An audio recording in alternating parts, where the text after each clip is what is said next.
Hello everybody, welcome back to the class. तो physics के 10 days crash course का English medium का आज डे नंबर 7 है। पिछले 6 वीडियो लेक्चर्स के थ्रू हमने टोटल 42 थियोरीज को खत्म करी। आज के इस वीडियो लेक्चर में हम लोग नेक्स्ट 7 थियोरीज को कंप्लीट करने वाले हैं। जैसा मैंने कल आपको बोला था कि हमारा जो डे 6 का लेक्चर है थोड़ा सा ड्यूरेशन में शॉर्ट होगा। आज का लेक्चर शायद थोड़ा सा लेंदी हो सकता है क्योंकि इसमें हम लोग कुछ थ्योरीज चैप्टर 6 की और कुछ थ्योरीज चैप्टर 7 की करने वाले हैं। मैं ये चाह रहा था कि इस वीडियो में चैप्टर 7 कंप्लीट कर दूं, पर थ्योरीज थोड़ी सी लेंदी होने की वजह से मैं चैप्टर 7 की 3 या 4 थ्योरीज इस लेक्चर में लूंगा और बाकी की 1 या 2 थ्योरीज को मैं अगले लेक्चर में इंक्लूड करने वाला हूं। तो जैसा मैंने आपको एक चीज ऑलरेडी बता के रखी है, 70 के अलावा भी कुछ थ्योरीज ऐसी है जो मुझे लगेगा कि आपको प्रिपेयर करनी चाहिए, तो वो मैं ऑलरेडी 42 के अंदर भी उनको ऐड कर चुका हूं। तो हमारा जो फाइनल नंबर ऑफ थ्योरीज होगा वो 70 से बढ़ के 80 तक या 77 78 तक भी जा सकता है। तो आपको क्या करना है, जो जो थ्योरीज मैं आपको बताता चल रहा हूं वो आपको जल्दी से जल्दी प्रिपेयर कर लेनी है क्योंकि एग्जाम को अभी बहुत ही कम टाइम बचा है। अगर आप लोग आज के दिन से कैलकुलेट करने जाओ तो टोटल मिला के 23 से 24 डेज का टाइम आपके पास बचा हुआ है। फिर भी मैं आपको डराना नहीं चाहता, पर मैं आपको एक चीज फैक्ट जो है वो बता रहा हूं कि टाइम कम है, तो जल्दी से जल्दी आपको प्रिपरेशन चालू करनी चाहिए अगर आपने नहीं करी है। तो डे 7 के अंदर हम लोग आज नेक्स्ट 7 थ्योरीज करने वाले हैं, जिसमें कुछ थ्योरीज चैप्टर 6 की होंगी, कुछ थ्योरीज चैप्टर 7 की होंगी। तो चलिए जल्दी से शुरू करते हैं नेक्स्ट थ्योरी नंबर 43। चलिए आज की हमारी पहली थ्योरी है derive the equation of motional EMF for you shaped wire. You shaped wire वाली जो थ्योरी है उसमें आपको मोशनल ईएमएफ निकालना है। तो देखो सिंपल है, अरेंजमेंट मैंने ड्रॉ किया हुआ है। इनिशियल 3-4 पॉइंट कैसा अरेंजमेंट है, क्या क्या करना है, वो सब लिख के रखा है। तो देखो ध्यान से, consider a U shaped wire is kept in uniform magnetic field B.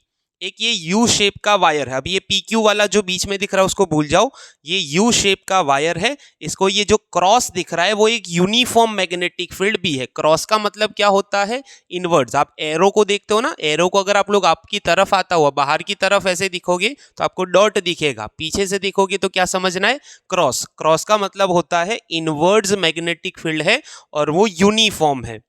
PQ conductor is free to move on it. अलग से ये एक PQ कंडक्टर कंसीडर करो, ये ऐसे आगे पीछे मूव होने के लिए फ्री है। जैसे स्लाइडर होता है ना, स्लाइडर, ये स्लाइड इसके ऊपर यू शेप का जो वायर है उसके ऊपर ये रॉड आगे पीछे स्लाइड करने के लिए फ्री है।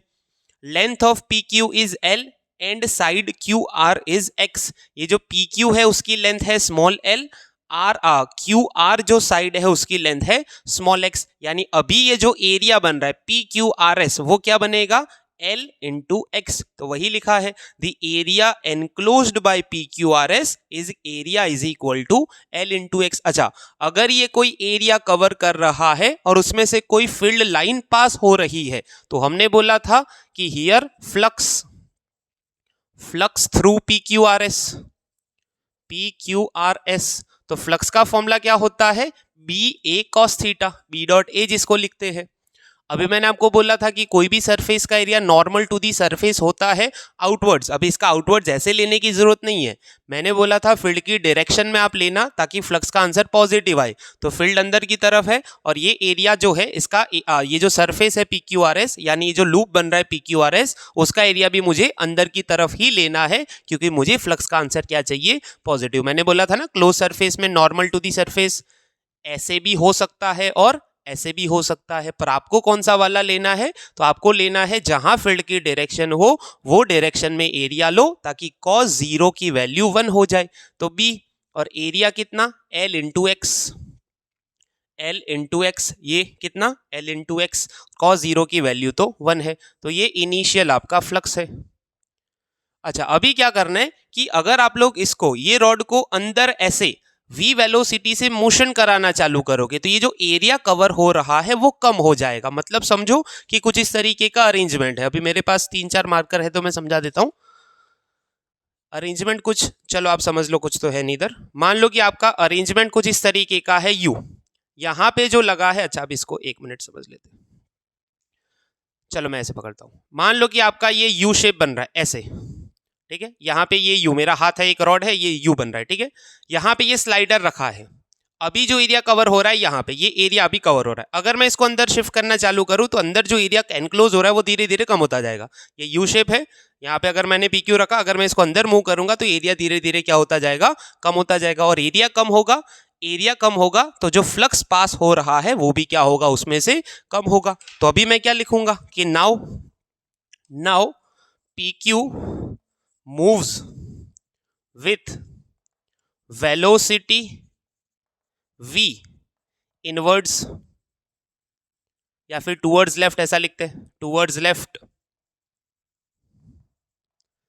तो क्या होगा, अभी क्या कर रहे हैं, now PQ moves with velocity v towards left. Due to this flux will change and EMF will be induced. Flux का चेंज होगा तो EMF इंड्यूस होगा। अकॉर्डिंग टू फैराडेज लॉ हमने पढ़ा था ना, time rate of change of flux is equal to induced EMF। तो लिखेंगे इंड्यूस्ड EMF, उसको अभी ये केस में मोशनल EMF बोलेंगे क्योंकि ये मोशन की वजह से हो रहा है। तो E का सिंपल फॉर्मूला है -d∅/dt। ये हमने पढ़ा कहां पे, Faraday's law of electromagnetic induction, -d/dt, phi कितना है, BLX। अच्छा, अभी डिफरेंशिएशन का सबको रूल पता है। डिफरेंशिएशन का रूल ये है कि जो भी कांस्टेंट है पहले उनको बाहर निकाल लो, जो वेरिएबल है उनका ही डिफरेंशिएशन करना है। तो देखो मैग्नेटिक फील्ड तो यूनिफॉर्म है, कोई ये मत समझना कि ये रॉड अंदर गया तो फील्ड कम हुआ इसके अंदर से, वो फील्ड का अमाउंट कितना पास हो रहा है वो कम हुआ, फील्ड की वैल्यू सब जगह कांस्टेंट है, तो ये फील्ड आपका बाहर आ जाएगा। अच्छा, अभी आप देखो L और X, अगर ये रॉड अंदर जाएगा तो उसकी खुद की लेंथ L नहीं बदलने वाली, पर ये जो X वाली लेंथ है, अगर रॉड अंदर आ गया तो ये X क्या होता जाएगा, छोटा होता जाएगा। तो L नहीं बदलने वाला, L भी बाहर आएगा, तो हो जाएगा BL -d/dt ऑफ क्या, X। अच्छा, मैं माइनस को आगे लिख देता हूं, वो टोटल पूरे का माइनस है ना, माइनस BL बाहर आ गया, dx/dt। अच्छा, dx/dt क्या होता है, x का मतलब, मान लो कि रॉड यहां से डिस्टेंस कवर करके इधर पूरा आ गया, x का मतलब है उसने कवर किया हुआ डिस्टेंस, यानी dx/dt होगा BLV। dx/dt क्या होगा, BLV। अच्छा, दूसरी बात आपको ये ध्यान में रखनी है कि यहाँ पे आप लोग जब अंदर जा रहे हो तो ये जो वेलोसिटी है वो लेफ्ट की डायरेक्शन में है। कौन सी है, लेफ्ट की डायरेक्शन, यानी x की वैल्यू कम होती जा रही है। यानी एक चीज मैं आपको बोलूं, dx का मतलब क्या होता है, चेंज इन दिस लेंथ, और वो कम होती जा रही है, तो ये आंसर आएगा माइनस, फाइनल आंसर आ जाएगा BLV। इसको बोलते हैं motional EMF। This is motional EMF। तो -v क्यों आया, क्योंकि dx का मतलब ये होता है कि x लेंथ में कितना चेंज आएगा। तो अगर मैं dx की जगह जैसे ऐसे लिखता डेल्टा x, तो ये आता x2 - x1, फाइनल लेंथ छोटी हो जाएगी, इनिशियल लेंथ बड़ी है, तो डेल्टा x नेगेटिव आएगा, तो इसका मतलब dx भी नेगेटिव। या फिर आप यहां से ही देख सकते हो, d∅ का मतलब होता है चेंज इन फ्लक्स यहाँ डिक्रीज होगा क्योंकि ये रॉड अंदर जा रहा है, तो फ्लक्स का चेंज नेगेटिव होगा। तो ये पूरा टर्म पहले ही मैं नेगेटिव लिख सकता था, या फिर मैंने लास्ट में लगाया। फाइनल आंसर आएगा E = BLV। BLV को बोलते हैं मोशनल EMF। एग्जाम में 2 मार्क्स में क्वेश्चन आ जाए तो आपको इतना लिखना पड़ेगा। चलिए, आज का हमारा नेक्स्ट क्वेश्चन है म्यूचुअल इंडक्टेंस पर 2 कोएक्सियल सोलेनॉइड। इंपॉर्टेंट क्वेश्चन है, ध्यान से समझना। कोएक्सियल का मतलब दोनों की एक्सिस सेम हो, जैसे कोसेंट्रिक सर्कल बोलते हैं ना, कोसेंट्रिक का मतलब सेंटर सेम हो, तो उसी तरीके से कोएक्सियल का मतलब एक्सिस सेम हो। हमने लिखा consider 2 coaxial solenoids S1 and S2 having same length L। Axial मतलब दोनों, कोएक्सियल का मतलब एक्सिस सेम है, एक छोटा सोलेनॉइड अंदर है और उसको कवर कर रहा है बाहर से, यानी ये छोटा सोलेनॉइड है उसको बाहर से कवर कर रहा है बड़ा सोलेनॉइड एक, और उसके ऊपर बाहर की तरफ दूसरा। अच्छा, radius of S1 is R1 end of S2 is R2, दोनों की रेडियस R1 R2 है, और नंबर ऑफ टर्न्स दोनों में क्या है, N1 एंड N2। अच्छा, म्यूचुअल इंडक्टेंस का मतलब होता है कि एक कॉइल के अंदर करंट पास करने से दूसरे में कितने फ्लक्स का चेंज आएगा, एक का इफेक्ट दूसरे पे क्या पड़ रहा है वो हमें समझना है। यानी एक में करंट पास करेंगे तो दूसरे में क्या चेंज होगा, दूसरे में करंट पास करेंगे तो पहले में क्या चेंज होगा। तो देखो, सबसे पहला हम क्या करेंगे, now when I2 current passes through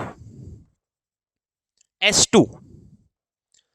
अभी क्या करना है, ये बाहर वाला जो है उसमें से I2 करंट पास करना है। तो अभी आपको पता है कि सोलेनॉइड में करंट पास करेंगे तो उसके अंदर एक फील्ड जनरेट होगा पूरे के अंदर, यानी बाहर वाले में से जब मैं क्या करूंगा कि बाहर वाले में से अगर मैं कुछ करंट पास करूंगा तो ये बाहर वाले पूरे में, पूरे इलाके में क्या जनरेट हो जाएगा, फील्ड जनरेट होगा। यानी बाहर वाले का जो फील्ड जनरेट हुआ वो अंदर वाले में से भी पास होगा, क्योंकि अंदर वाला बड़े के अंदर है। तो बड़े के अंदर अगर मैं क्या करूं कि करंट पास करूं, अगर बड़े के अंदर फील्ड जनरेट हो रहा है तो वो छोटे में से होके भी पास होगा। यानी बड़े में करंट पास करने से छोटे के अंदर से कुछ फ्लक्स पास हुआ। क्या पास हुआ? फ्लक्स। फ्लक्स का मतलब है कोई फील्ड चेंज हुआ उसका। बड़े का फील्ड छोटे में से पास हुआ। किसका? बड़े का फील्ड छोटे में से पास हुआ। Now when I2 current passes through S2, the change in flux, change in flux of S1 solenoid N1 phi1 proportional to I2। पहले की फ्लक्स का चेंज, पहले में नंबर ऑफ टर्न्स N1 है, उसका फ्लक्स का change, total change in flux N1 phi1, वो किस पे प्रोपोर्शनल है? किसके प्रोपोर्शनल है? I2। यानी बाहर वाले में से मैं जितना ज्यादा करंट पास करूंगा उतना ज्यादा वो फील्ड जनरेट करेगा अंदर, और उतना ज्यादा क्या चेंज होगा? अंदर वाले के फ्लक्स में चेंज होगा। तो अंदर वाले फ्लक्स का चेंज N1 phi1 वो दूसरे के करंट पे डिपेंड करेगा। तो N1 phi1 is equal to M12 I2। यहां पे जो M12 है उसको बोलते हैं mutual inductance of first with respect to second, या फिर ड्यू टू सेकंड। पहले का म्यूचुअल इंडक्टेंस दूसरे के रिस्पेक्ट में। अभी क्या करेंगे? नाउ अभी क्या करना है? Simple N1 phi1। अच्छा, N1 तो N1 है, फाई का मतलब क्या होता है? B into A। पहले का फ्लक्स, पहले का फ्लक्स यानी क्या? B1, सॉरी BA लिखूंगा ना, अभी B1 नहीं आएगा। देखो ध्यान से, phi is equal to BA। Flux है पहले का, चलो पहले का फ्लक्स है तो पहले का एरिया, पर उसमें से जो फील्ड पास हो रहा है वो दूसरे की वजह से। क्यों? क्योंकि जो करंट पास हुआ वो दूसरे में से हुआ, तो जो फील्ड जनरेट होगा वो दूसरे का होगा, पर पहले का फ्लक्स है तो पहले का एरिया, यानी पहले के इतने एरिया में से भी लाइन पास होगी, वो पहले का एरिया क्या है? A1 है। चलो N1 को मैं रहने देता हूं। B का फॉर्मूला क्या होता है? सोलेनॉइड की वजह से फील्ड। कौन से सोलेनॉइड की वजह से?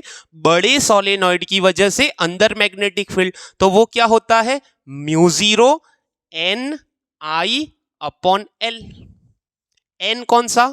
2, और I कौन सा? 2 वाला।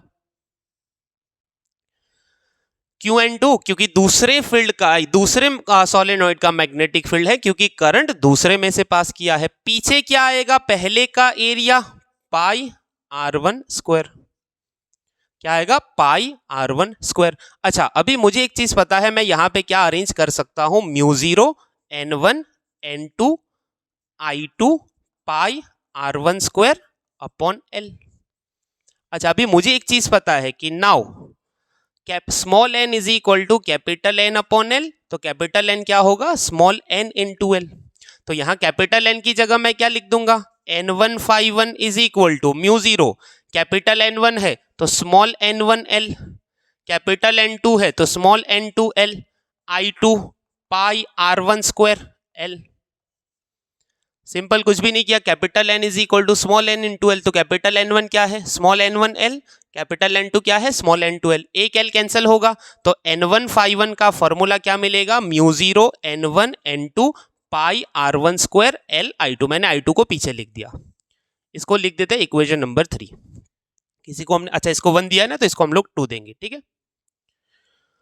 तो अभी कुछ भी नहीं करना, दोनों को कंपेयर कर लो, इक्वेशन 1 और 2 को कंपेयर कर लो। तो दोनों में N1 phi1 LHS, N1 phi1 LHS, तो RHS को कंपेयर कर लो। Compare 1 and 2, compare 1 and 2। तो हमें मिल रहा है M12 I2 is equal to mu naught N1 N2 pi R1 square L I2, pi R1 square L I2, I2 cancel, तो M12 का फॉर्मूला मिला mu naught N1 N2 pi R1 square L। Mutual inductance का formula ये मिल गया। Simple, कुछ भी नहीं करना, पहले का जो टोटल चेंज इन फ्लक्स है N1 वो दूसरे के करंट पे डिपेंड करेगा। प्रोपोर्शनलिटी का साइन हटाओ, म्यूचुअल इंडक्टेंस पहले का, फिर क्या करना है N1 फाई क्या होता है B इंटू ए, फाई है पहले के चेंज इन फ्लक्स, एक नंबर ऑफ टर्न्स तो लेने हैं, फाई का मतलब होता है चेंज इन फ्लक्स, फाई का फॉर्मूला है B इंटू ए, पर फील्ड क्यों जनरेट हुआ, दूसरे में से करंट पास हुआ तो बी कौन सा लेना है, दूसरे वाले का, और पहले की एरिया में से वो फ्लक्स पास हुआ तो एरिया किसका लेना है, पहले का।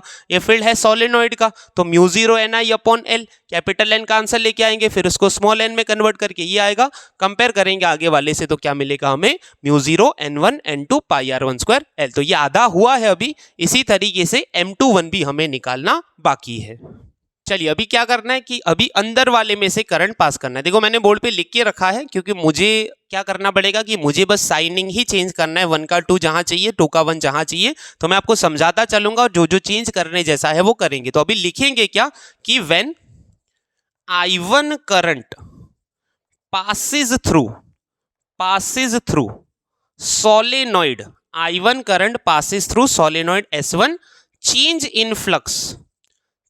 in flux of S2, जब S1 में से करंट पास होगा तो S2 के फ्लक्स में कितना चेंज आएगा, तो change in flux he S2 का है, तो N2 φ2 वो पहले के करंट पर डिपेंड करेगा, यानी पहले में से जितना ज्यादा करंट पास होगा उतना ज्यादा चेंज इन फ्लक्स इसके अंदर होगा दूसरे के अंदर। तो ये N2 φ2 क्या मिलेगा मुझे, N2 φ2, ये I1 है, ये दूसरे का म्यूचुअल इंडक्टेंस है पहले के रिस्पेक्ट। अभी मेन बात क्या है, ध्यान से सुनो।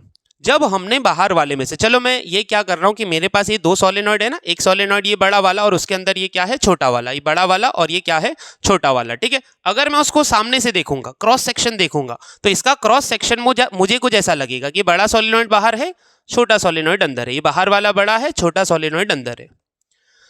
पहली बार मैंने क्या किया, यानी मुझे साइड से आगे से ऐसा दिख रहा है, मैंने जब इसमें से करंट पास किया तो ये करंट यहां बड़े में से पास हुआ, यानी फील्ड यहां पूरे में जनरेट होगा, फील्ड यहां पूरे में जनरेट हुआ, यानी जब बाहर वाले सोलेनॉइड का फील्ड जनरेट हुआ था B2 तो वो पहले पूरे यानी पूरे पहले को कवर कर रहा था। यानी अगर मुझे निकालना है कि अंदर वाले के कितने एरिया में से ये बाहर वाले का फील्ड जा रहा है, तो बाहर वाले का जो फील्ड जनरेट हुआ वो अंदर वाले छोटे सोलेनॉइड के पूरे एरिया को कवर कर रहा है। पर अभी अगर मैं आपको बोलूं कि ये बड़ा सोलेनॉइड है, ये छोटा सोलेनॉइड, इसका क्रॉस सेक्शन, छोटे वाले में से कुछ करंट पास करो, तो छोटे वाले में से जब करंट पास होगा तो फील्ड इतने में ही जनरेट होगा, यानी वो पूरे के पूरे बाहर वाले सोलेनॉइड को कवर नहीं कर रहा, बाहर वाले सोलेनॉइड का इतना सा हिस्सा बस कवर हुआ। कहने का मतलब समझ आया, बाहर वाले में से फील्ड जनरेट हुआ तो वो पूरे को कवर कर रहा है, यानी पहले पूरे को कवर कर रहा है, पर जब अंदर वाले में से फील्ड जनरेट हुआ तो बाहर के पूरे को वो कवर नहीं कर रहा, इतने इलाके को ही कवर कर रहा है। यानी जो बीच वाला इलाका है ना, वो पहले का भी पार्ट है और दूसरे का भी पार्ट है, यानी जब अंदर वाले में से जो करंट पास हुआ वो बाहर वाले की बस इतने इलाके को कवर कर रहा है, यानी बाहर वाले के लिए ये हिस्से में अभी भी फील्ड नहीं है। तो ध्यान से सुनो, N2 φ2, ये तो N2 आएगा, अभी फ्लक्स किसका चेंज हो रहा है, दूसरे का, फील्ड किसका लग रहा है, पहले का, पर दूसरे के पूरे A2 एरिया को वो कवर नहीं कर रहा ये फील्ड, ये बस इतने एरिया को कवर कर रहा है क्योंकि हमने छोटे सोलेनॉइड में से करंट पास किया तो यहां उतना ही एरिया आएगा। समझ आए? देखो लास्ट टाइम क्या था, बाहर वाले का फील्ड अंदर वाले पूरे एरिया को कवर कर रहा है, लास्ट टाइम था बाहर वाले का फील्ड B2, अंदर वाले का एरिया A1, अभी फील्ड अंदर वाले का है B1 पर बाहर के पूरे को कवर नहीं कर रहा, अभी भी वो अंदर इतने ही एरिया को कवर कर रहा है, वो कितना है आपका A1। अभी लास्ट टाइम ये मत बोलना कि लास्ट टाइम A2 को कवर किया था, लास्ट टाइम हमें ये देखना था कि बाहर वाले फील्ड का जो फील्ड की वजह से अंदर वाले का कितना एरिया कवर हो रहा था, पूरा, पर अंदर वाले फील्ड की वजह से बाहर वाले का पूरा कवर नहीं हो रहा, इतना ही कवर हो रहा है, कितना, A1। बस सिंपल, अभी क्या करना है, N2 B1 है तो mu zero N1 I1 upon L, ये तो पाई R1 स्क्वायर एल ही रहेगा, तो ये रहेगा म्यू जीरो N1 N2, यहां आ जाएगा I1, बाकी चीजें सेम है, देख लो बाकी चीजें सेम है, mu zero N1 N2 I1 पाई R1 स्क्वायर L, बाकी चीजें एग्जैक्टली सेम यहां पे आएगी, तो पूरा आंसर आपका ये एज इट इज वही बनेगा, एज इट इज आपका वही बनेगा। देख लो कुछ भी चेंज नहीं हो रहा, एग्जैक्टली सेम बनेगा, बस I2 के बदले क्या आ रहा है, इधर I1 आ रहा है, N2 φ2 दूसरे का। बस अभी कंपेयर कर लेते हैं, M21 इधर क्या है M21 I1 is equal to यहाँ क्या है I1 आपका कैंसिल हो गया, M21 का एग्जैक्टली सेम आंसर आएगा जो पहले आया था। तो सिंपल, करना कुछ भी नहीं है, जब अंदर से फील्ड पास होगा तो फील्ड अंदर वाले का होगा, मतलब अंदर से जब करंट पास होगा तो फील्ड अंदर वाले का होगा, पर पूरे बाहर को कवर नहीं कर रहा, वो बाहर के अभी इतने ही हिस्से को कवर कर रहा है, यानी अभी भी क्या आएगा, इधर I1 आएगा। सिंपल इतना याद रखो। तो now from this M12 is equal to M21 is equal to M is equal to μ0 N1 N2 pi R1 square L। आप साइड में लिख देना पूरा, मेरी जगह कम इसलिए ऐसे लिख रहा हूं। तो यहां तक आपको पूरी थ्योरी है। अभी एग्जाम के अंदर 4 मार्क्स का, वैसे देखने जाए तो क्वेश्चन पूरा 4 मार्क्स का बनता है, पर अभी जैसा मैंने आपको पहले एक बार भी बोला था कि बोर्ड के अंदर कोई भी क्वेश्चन कहीं पे भी आ सकता है, जो पूछा है उतना आपको लिखना पड़ेगा, तो ये थ्योरी आपको प्रिपेयर करनी है। चलिए, हमारी जो नेक्स्ट थ्योरी है वो है self inductance of a solenoid. पिछली बार था म्यूचुअल इंडक्टेंस। म्यूचुअल मतलब एक दूसरे की वजह से जो इंडक्टेंस मिलता था कैपिटल M, उसका फॉर्मूला निकाला M12 और M21। म्यूचुअल मतलब दोनों का, एक का करंट दूसरे का फ्लक्स चेंज कर रहा था, दूसरे का करंट पहले का फ्लक्स चेंज कर रहा था। N1 proportional to I2, N2 proportional to I1। Self का मतलब है खुद का करंट ही खुद का फ्लक्स चेंज करेगा। तो हमने लिखा consider a solenoid of length L having number of turns N। Now when I current, यहां I1 I2 नहीं आएगा, एक ही solenoid, I current passes through it, change in its flux. जब उसमें से I करंट पास होगा तो उसके फ्लक्स में कितना चेंज होगा, तो वो N5 प्रोपोर्शनल टू क्या I, उसका खुद का करंट पे ही डिपेंड करेगा, उसके खुद के फ्लक्स का चेंज खुद के करंट पे ही डिपेंड करेगा। यहां प्रोपोर्शनलिटी का साइन हटाएंगे तो आएगा L। Last time M12 M21 ऐसा आया था, यहां पे L आएगा। अच्छा, अभी लिखेंगे नाउ N5। देखो, पिछली थ्योरी अगर आपको समझ में आई होगी तो एग्जैक्टली सिमिलर पैटर्न में ही लिखना है, बस 1 2 वाला कोई साइन नहीं देना। N5 is equal to N5 की जगह क्या लिखूंगा, BA। यहां 1 2 करने की जरूरत नहीं है। कैपिटल N को मैं लिख सकता हूं स्मॉल n इंटू L, जैसा मैंने आपको अभी बोला था, small n into L। Solenoid के फील्ड का फॉर्मूला है μ0। अच्छा, कैपिटल N वाला लिख रहे हैं, अगर आपको सोलेनॉइड का आंसर याद हो, capital N I upon L, या फिर मैं कैपिटल N अपॉन L को क्या कर देता हूं, स्मॉल n, μ0 NI। फॉर्मूला बताया ना B क्या होता है, μ0 NI अपॉन L। तो ये N अपॉन L को हम लोग लिख सकते हैं स्मॉल n, और ये पीछे A क्या है, मैं A को A रहने देता हूं, मुझे पाई R1 square pi R2 square करने की जरूरत नहीं है, करोगे तो भी चलेगा, नहीं करोगे तो भी चलेगा। फाइनल आंसर आ रहा है μ0 N into N square A L I। ये किसका आंसर आया, N5 का। अभी लास्ट टाइम जैसे किया था, दोनों को कंपेयर करो, कंपेयर 1 and 2, तो दोनों में LHS N5 है, दोनों में LHS N5 है। RHS को कंपेयर करो, LI is equal to μ0 N square ALI, LI is equal to μ0 N square ALI, I cancel, L का आंसर आया μ0 N square AL।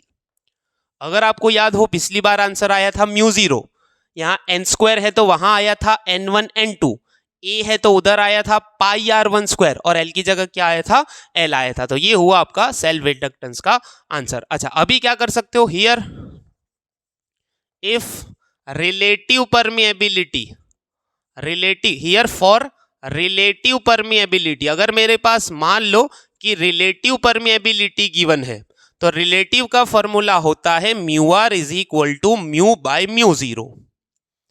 μr is equal to mu by μ0, यानी अगर कोई medium present है तो मैं क्या कर सकता हूं, mu is equal to μ0 μr। ये क्या है, वैक्यूम है, सोलेनॉइड के अंदर वैक्यूम है तो मुझे μ0 लिखना पड़ेगा, पर अगर कोई मीडियम है तो मुझे क्या लिखना पड़ेगा, म्यू लिखना पड़ेगा। तो नाउ जो मेरा L का फॉर्मूला बनेगा mu N square AL, medium की परमिएबिलिटी, और मीडियम की जगह क्या लिखना पड़ेगा, μ0 μr N स्क्वायर AL।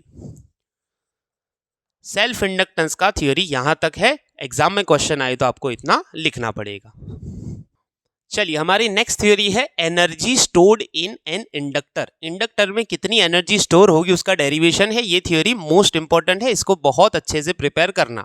वैसा मैंने बोला था कि जो कर रहे हैं हमारा क्रैश कोर्स, सारी थ्योरी इंपॉर्टेंट ही है, पर कुछ कुछ मैं आपको अगर बीच में बताऊं तो उसको उसके ऊपर थोड़ा ज्यादा फोकस करना है। तो देखो ध्यान से सुनो, हमें पता है कि when I current passes through a solenoid, passes through a solenoid.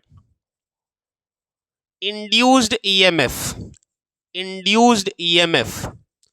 अच्छा, induced EMF का फॉर्मूला होता है minus N D phi upon D T, minus N D phi upon D T. अच्छा, अगर मैं ये एन को अंदर लिखूं तो चलेगा ना, क्योंकि मुझे एन को क्यों अंदर लिखना है मैं अब समझा रहा हूं आपको. Minus d by d T किसका, एन फाई का. वैसे एन बाहर निकालो तो भी वो वही होने वाला है, ठीक है.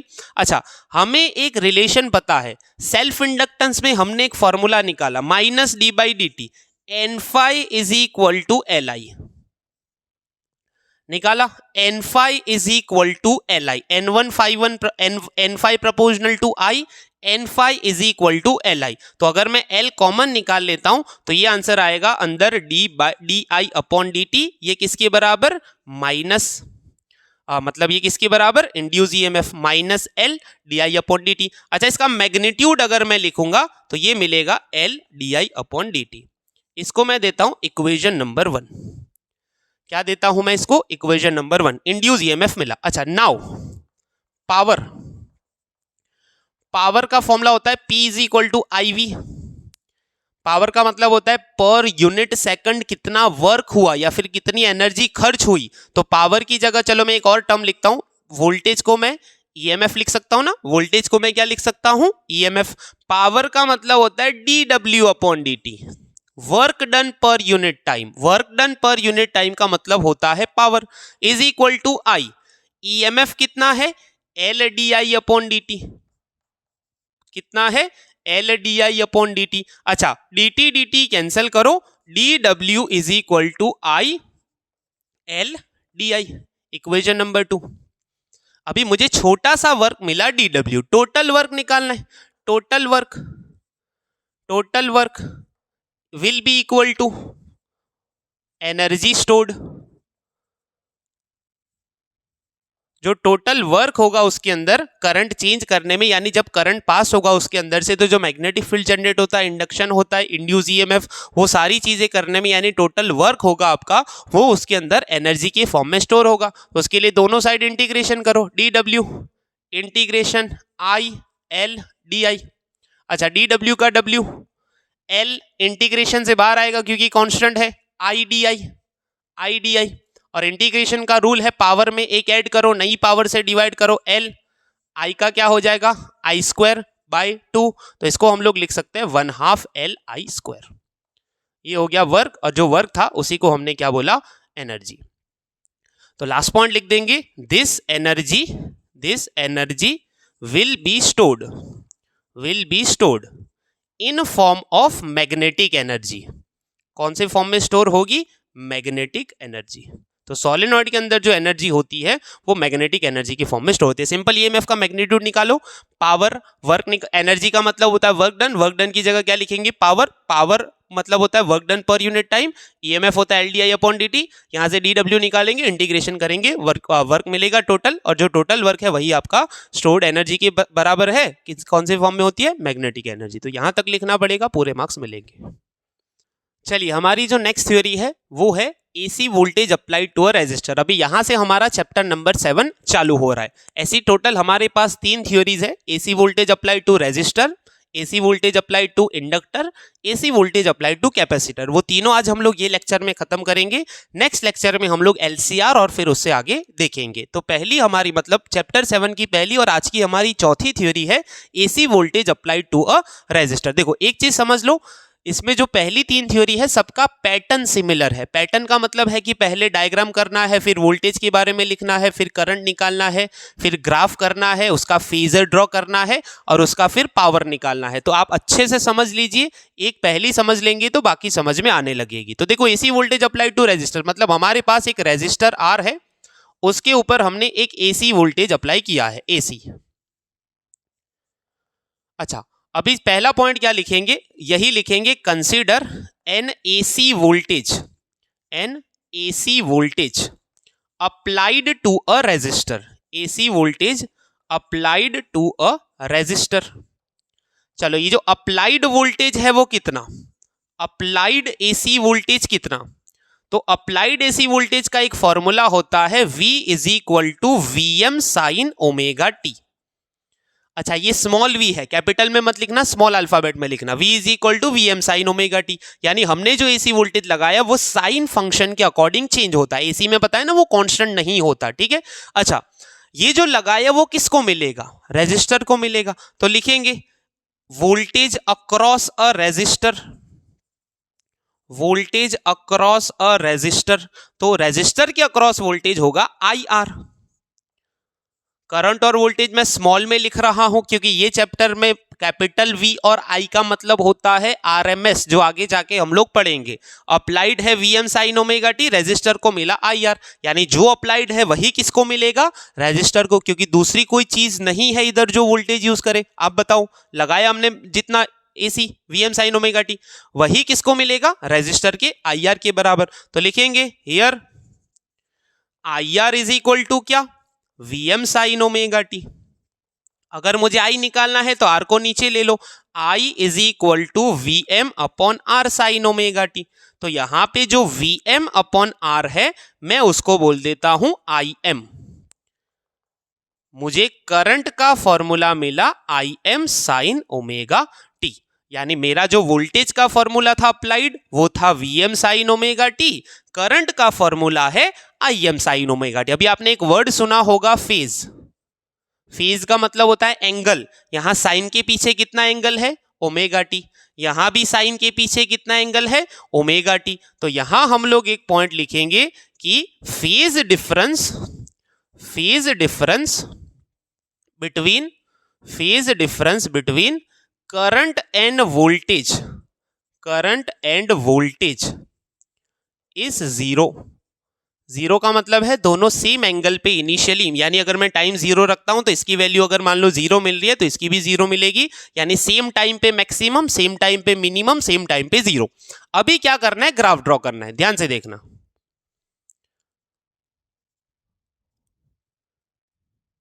सिंपल याद रखो कि वोल्टेज कोई भी साइन का ग्राफ होता है। साइन का ग्राफ मतलब एक ऑसिलेशन, एक वेव खत्म होगा, साइन 0 से लेके 360 तक चेंज होगा।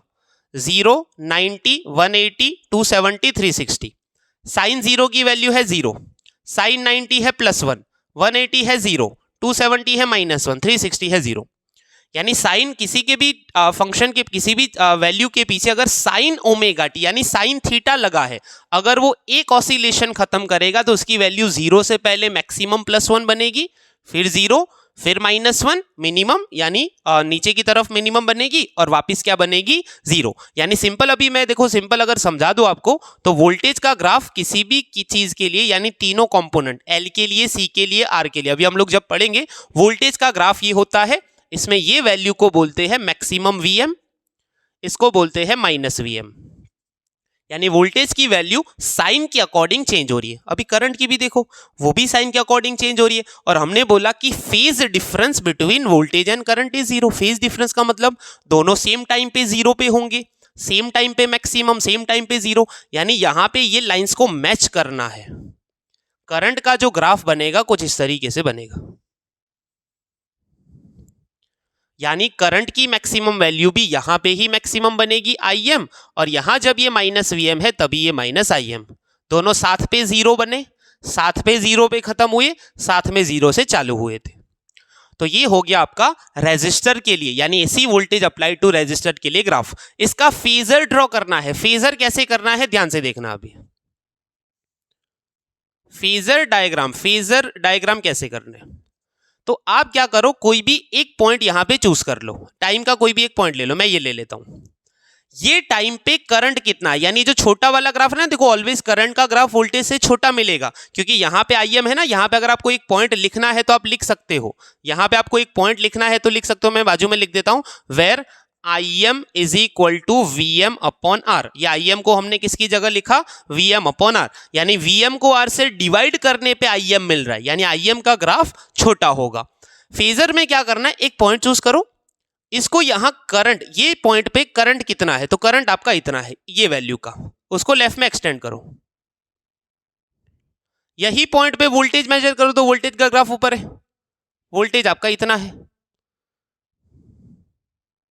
फेजर का मतलब होता है ऐसे वेक्टर्स ड्रॉ करने, वोल्टेज यहां तक था तो ये वोल्टेज का फेजर और उसी के ऊपर करंट का फेजर। वोल्टेज फेजर का मतलब होता है रोटेटिंग वेक्टर्स, यानी अगर आप लोग ये वेक्टर्स को घुमाते जाओ, यानी जैसे जैसे एंगल बढ़ता जाएगा ये वेक्टर ऐसे रोटेट होते रहेंगे, पर दोनों एक दूसरे के ऊपर है तो दोनों साथ में ही घूमेंगे, कोई भी आगे पीछे नहीं है, जिसको बोलते हैं फेज डिफरेंस आपका क्या है, जीरो। तो ये हो गया ग्राफ, ये हो गया उसका फेजर डायग्राम। अभी आपको निकालना है पावर, अभी निकालेंगे इंस्टंटेनियस पावर।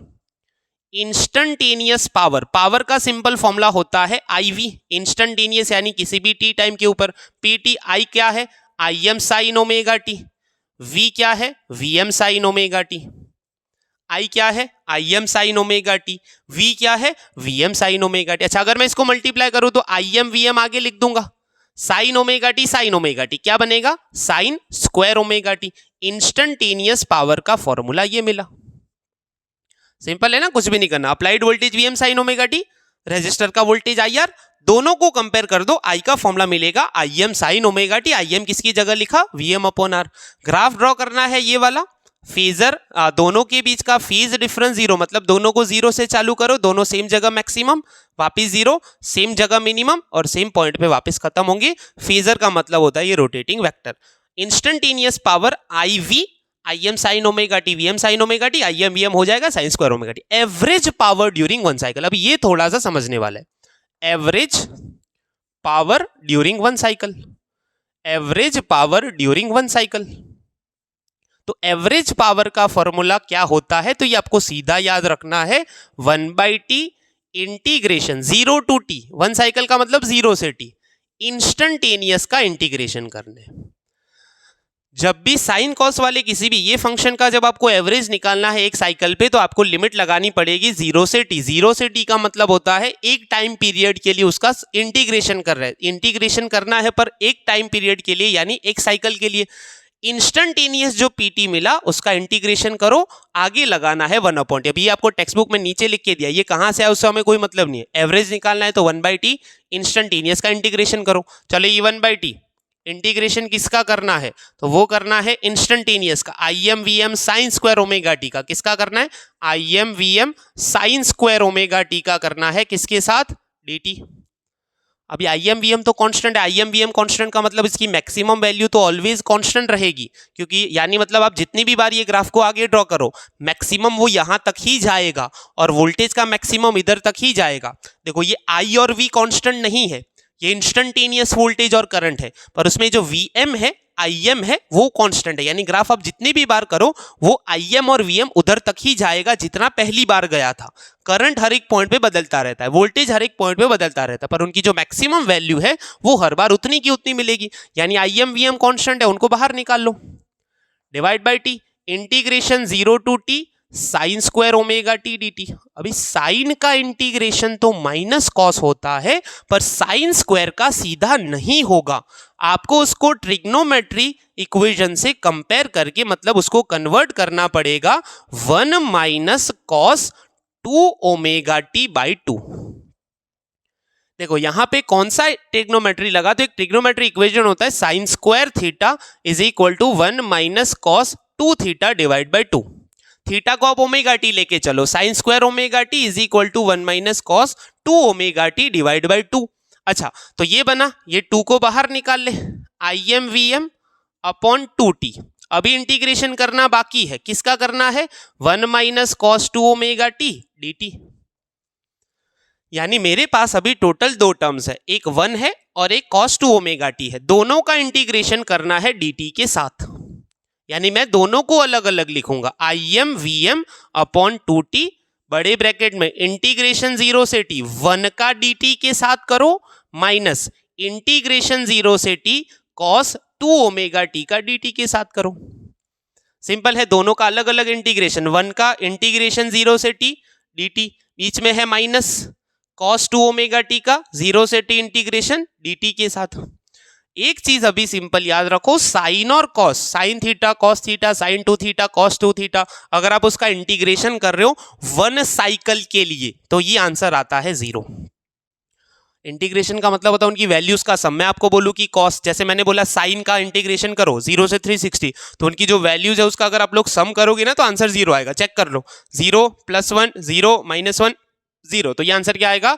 0 आएगा। उसी तरह कॉस का भी करोगे तो इंटीग्रेशन वैल्यूज का एक साइकिल के लिए 0 होगा। कॉस है इधर तो 0। dt का इंटीग्रेशन होता है t, dt अकेला बचा 1 dt, dt का इंटीग्रेशन होता है t, कहां से कहां? 0 से कैपिटल T, कैपिटल T -0, तो ये बनेगा Im/Vm/2t into capital T, t cancel, average power का आंसर आया Im/Vm/2। तो एग्जाम में अगर क्वेश्चन आता है explain AC voltage applied to a resistor, तो आपको इतना लिखना पड़ेगा। ये पावर वाला अच्छे से प्रिपेयर करना, पूरी थ्योरी लिखने पे आपको पूरे मार्क्स मिलेंगे। उन्होंने क्लियर करके लिखा होगा, draw phasor, derive the equation of average power, instantaneous power, वो लिखा होगा। अगर नहीं भी लिखा, सिर्फ इतना लिखा AC voltage applied to resistor explain, तो भी आपको ये सारा लिखना पड़ेगा। तो अच्छे से इसको समझ के प्रिपेयर करना, 4 मार्क्स का क्वेश्चन है। चलिए, हमारी नेक्स्ट थ्योरी है AC voltage applied to an inductor. जैसे मैंने बोला कि तीनों थ्योरीज का पैटर्न सेम है, आंसर अलग अलग आएंगे, पर पहले का पैटर्न आपने समझ लिया तो बाकी दोनों समझ आएंगे। इंडक्टर यानी ये जो इंडक्टर का कॉइल है उसमें एसी वोल्टेज अप्लाई करना है। पहला same point, consider an AC voltage applied to an inductor. Applied voltage देखो एग्जैक्टली सेम है। अप्लाइड वोल्टेज तो सबको वही वोल्टेज देने होते हैं, कितने? V = Vm sin omega t, equation number 1। Now voltage across inductor, voltage across inductor, देखो अभी पिछले चैप्टर में हमने एक फॉर्मूला निकाला, इंड्यूस ईएमएफ, इंडक्टर के अंदर एनर्जी स्टोर में हमने निकाला था LdI/dt, वो माइनस था पर हमने मैग्नीट्यूड निकाला था इंड्यूस ईएमएफ इंडक्टर के अंदर LdI/dt, मतलब वोल्टेज LdI/dt। यहां स्मॉल आई लिखना होता है, जैसा मैंने आपको पहले बताया।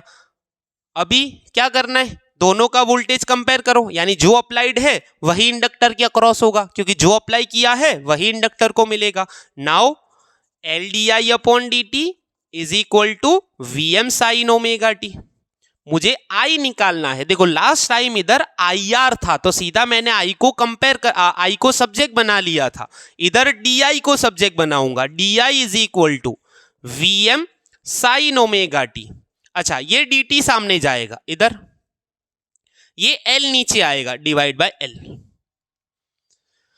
अभी मुझे करंट नहीं मिला, मुझे DI मिला है। करंट निकालना है तो मुझे दोनों साइड इंटीग्रेशन करना पड़ेगा।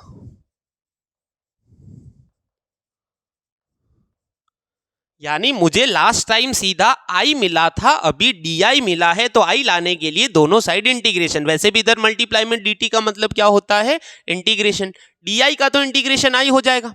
कॉन्स्टेंट्स को बाहर निकाल लो, मैंने बोला था मैक्सिमम वैल्यू Vm और Im constant upon L। Integration करना है साइन ओमेगा t dt। अभी सबको पता है साइन का डिफरेंशिएशन कॉस होता है, इंटीग्रेशन माइनस कॉस। तो पर उसके पहले एक चीज याद रखनी है कि जब भी ये ओमेगा टी वाला टर्म हो तो इंटीग्रेशन करने से पहले एक ओमेगा को इधर मल्टीप्लाई करना है। अभी मैथ्स वालों को थोड़ा बहुत समझ आ रहा होगा कि उसका अलग से करना होता है, ये है वो है सिंपल। मैं सबको समझ आई लैंग्वेज में बोल रहा हूं। जब भी sign omega t cos omega T किसी का भी इंटीग्रेशन करना हो तो ओमेगा को सबसे पहले डिवाइड में एक बार मल्टीप्लाई, मतलब डिवाइड में एक बार लेके जाना होता है, Vm अपॉन ओमेगा L। अभी साइन का इंटीग्रेशन क्या कर दो, माइनस कॉस ओमेगा टी। ठीक है, ये किसके बराबर? आई। अच्छा, अभी लास्ट टाइम आपको याद हो इधर आया था Vm अपॉन R, यानी Vm अपॉन R को हमने Im बोला था, यहां L ओमेगा है, तो यहां मैं क्या कर रहा हूं, I = Vm अपॉन XL। दूसरा एक होता है cos theta = sine 90 minus theta और साइन 90 प्लस थीटा, दोनों होते हैं। अगर मैं माइनस कॉस थीटा निकालूं तो ये 90 माइनस थीटा वाला हो जाएगा थीटा माइनस 90, और 90 प्लस थीटा वाला हो जाएगा माइनस 90 माइनस थीटा। तो मुझे दोनों में से जो यूज करना है मैं कर सकता हूं, पर मैं ऐसा वाला यूज करूंगा जिसमें थीटा यानी ओमेगा टी, मैंने बोला ना कॉस ओमेगा टी को कॉस थीटा की तरह समझो, तो थीटा की जगह मैं ऐसा यूज करूंगा दोनों में से जिसमें थीटा पॉजिटिव हो। तो मैं यहां cos minus cos omega T की जगह लिखूंगा साइन ओमेगा टी माइनस 90 का मतलब होता है π/2। सिंपल, वापिस सुनो, मुझे ऊपर वाला यूज करना है। cos theta is equal to sine 90 minus theta. अगर मैं माइनस cos थीटा निकालूंगा तो वो हो जाएगा साइन थीटा माइनस 90। थीटा का मतलब क्या होता है ओमेगा टी, और 90 का मतलब क्या होता है पाई बाय 2। अच्छा, ये वाले टर्म को मैं बोलूंगा I M. I is equal to I M sine omega t minus pi by 2। तो यहां पे जो आंसर मिला उसमें आई एम क्या है, where I M is equal to V M upon XL. अच्छा, last time V M upon R था, वो आर तो हमें पता है रेजिस्टेंस है, पर यहां XL is equal to L omega is equal to inductive reactance.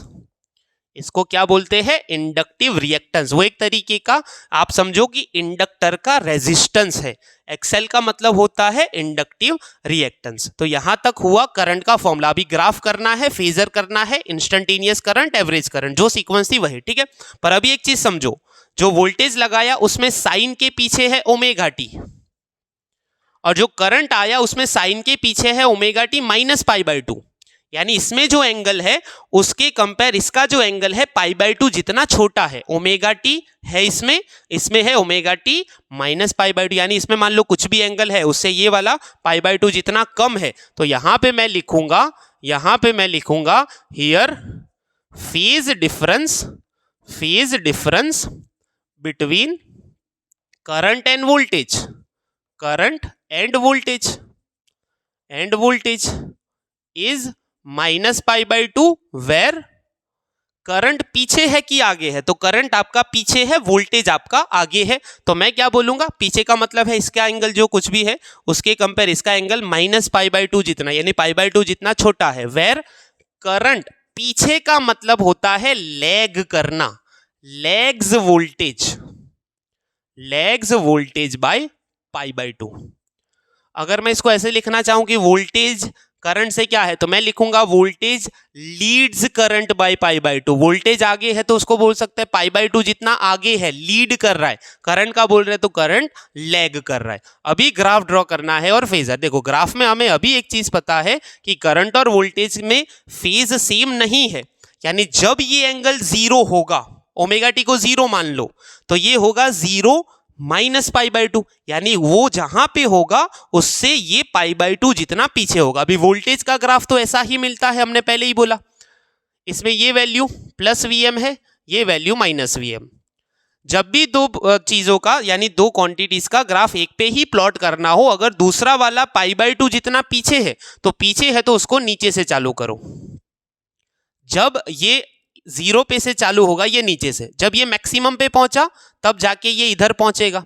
जब ये जीरो पे आ गया तब ये ऊपर पहुंचेगा। देखो मैं ड्रॉ करूंगा तो आपको समझ में आएगा, पूरा ध्यान से देखो।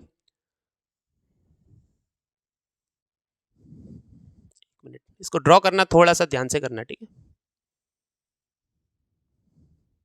कुछ इस तरीके से। मतलब ये हुआ कि जब ये जीरो था तब ये माइनस आई एम पे है। कितने पे है, माइनस आई एम। जब ये प्लस पे पहुंच गया तब ये जीरो पे आया। जब ये नीचे जीरो पे आ गया तब जाके ये प्लस आई एम बना। जब ये नीचे माइनस वी एम आ गया तब ये जीरो पे आ गया, और जब ये वापस जीरो पे आया तब जाके ये वापस माइनस आई एम पे खत्म हुआ।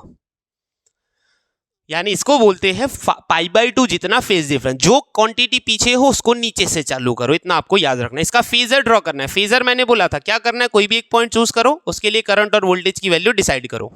अब इसमें फेजर आगे पीछे है, पाई बाय 2 जितना पीछे है करंट का फेजर, तो क्या होगा, एक पॉइंट चूज कर लेता हूं मैं इधर, वो पॉइंट पे मैं करंट डिसाइड करता हूं। इसको मैं ऊपर ले जाता हूं, करंट मुझे इतना मिला, इसको पीछे ले जाओ, एक्सटेंड करो, इसके ग्राफ पे प्लॉट करना है। वही पॉइंट पे वोल्टेज को देखो तो वो ऊपर तक जा रहा है वोल्टेज। अभी यहां पे करंट और वोल्टेज के बीच में फेजर के अंदर जो डिफरेंस होगा, यानी एंगल में जो डिफरेंस है पाई बाय 2। यानी अगर मान लो मेरा वोल्टेज यहां तक का है ऊपर, तो मेरा वोल्टेज का ग्राफ इधर मिलेगा, पर करंट मेरा उससे पीछे है। कितना पीछे है, पाई बाय 2 जितना पीछे है। माइनस में लिखूंगा, माइनस नहीं लिखोगे तो भी चलेगा। मतलब ये है कि आप जब ये दोनों घूमते रहेंगे तो करंट ऑलवेज पीछे रहेगा। ये ऐसे घूमेंगे, करंट ऑलवेज क्या रहेगा, पीछे। आपको यहां पे एरो बनाना है तो आप लोग ऐसे बना सकते हो। करंट ऑलवेज क्या रहेगा, π/2 जितना पीछे रहेगा। ये है आपका ग्राफ, ये है आपका फेजर। अच्छा, मैं इंस्टेंटेनियस पावर निकाल लेता हूं। इंस्टेंटेनियस पावर, इंस्टेंटेनियस का मैंने फॉर्मूला बोला, P instantaneous is equal to IV। अच्छा, V कितना है, मैं V को पहले लिखता हूं, Vm sine omega t. I कितना है, Im, I है Im sine omega t minus π/2, पर साइन ओमेगा टी माइनस π/2 को मैं लिख सकता हूं minus cos omega t. Sine omega t minus π/2 मैंने किसकी जगह लिखा था, माइनस कॉस ओमेगा टी, तो आई की जगह लिख सकता हूं Im cos minus cos omega T. क्यों ऐसा लिखा, क्योंकि मुझे इक्वेशन को थोड़ा सा छोटा करना। आप ये लिखोगे तो चलेगा, पर फिर लास्ट में जाके कन्वर्ट करना है। इससे अच्छा आप क्या करो, Im sine omega t minus π/2 जो है उसकी जगह वापस माइनस कॉस ओमेगा टी लगाओ। ये क्या बनेगा, माइनस आगे आ जाएगा, Im Vm sine omega t cos omega t. तो यहां पे sine omega t cos omega t का इक्वेशन है sine theta cos theta is equal to sine 2 theta divide by 2।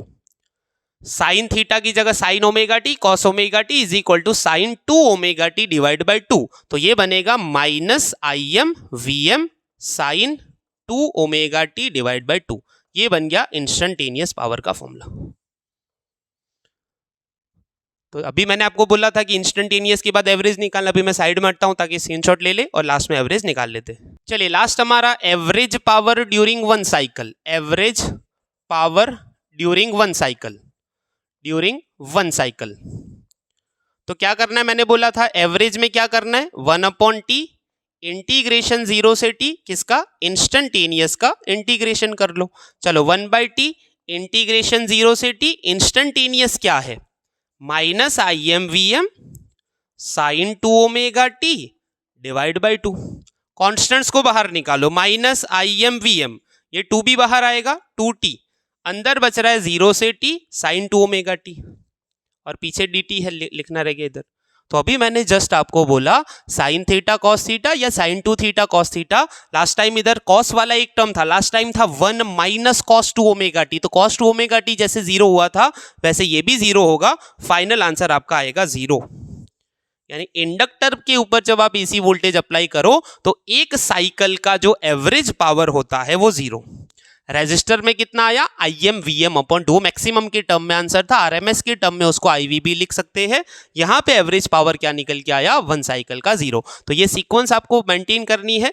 Diagram, current का फॉर्मूला निकालो, करंट का फॉर्मूला निकाल के ग्राफ, फेजर, इंस्टेंटेनियस और एवरेज। एग्जाम में क्वेश्चन आए तो इतना लिखना पड़ेगा। चलिए, आज की हमारी जो लास्ट थ्योरी है, ये चैप्टर की तीसरी, AC voltage applied to a capacitor. Resistor हमने खत्म कर लिया, इंडक्टर हमने खत्म कर लिया। कैपेसिटर में वही pattern, consider an AC voltage applied to capacitor. Capacitor के अक्रॉस एसी वोल्टेज अप्लाई करो, अप्लाइड वोल्टेज वही रहेगा Vm साइन ओमेगा टी जो पिछले दो में था। अभी कैपेसिटर के अक्रॉस वोल्टेज का फॉर्मूला होता है Q/C। देखो, इंडक्टर में था IR, सॉरी इंडक्टर नहीं, रेजिस्टर में था IR, इंडक्टर में था LdI अपॉन dt, यहां पे है Q/C। यहां पे अगर मैं इसको इक्वेशन 2 देता हूं तो मतलब ये हुआ कि जो अप्लाइड है वही किसको मिलेगा, कैपेसिटर को। नाउ जो Q/C है वही किसके बराबर, Vm साइन ओमेगा टी।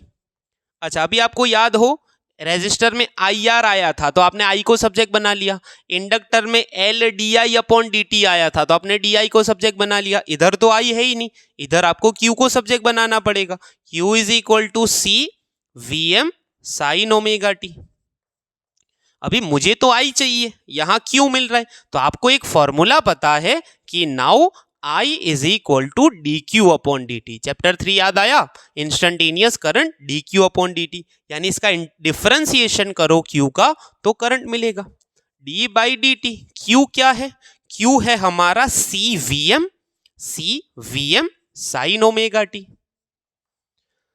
अच्छा, कांस्टेंट को बाहर निकाल लो, C constant Vm constant, d by dt किसका, साइन ओमेगा टी।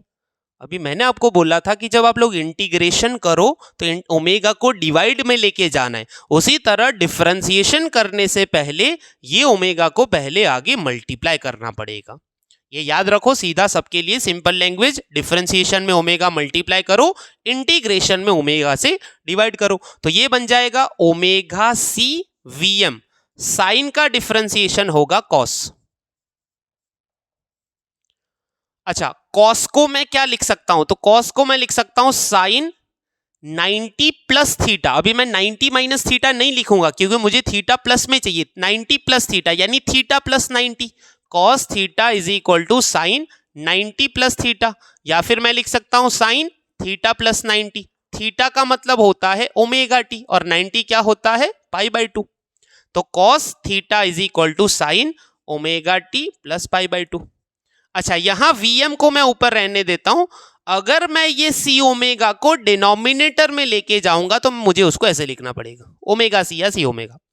यानी अगर मैं ऊपर लाऊंगा तो वापिस ये बनेगा, अगर मैं नीचे लिखना चाहता हूं तो मुझे डिनोमिनेटर के भी नीचे अपॉन में लिखना पड़ेगा। अच्छा, ये वाला जो टर्म है, पहले केस में इसकी जगह आर था, दूसरे केस में एक्स सी ओमेगा एल ओमेगा था जिसको हमने एक्सएल बोला था।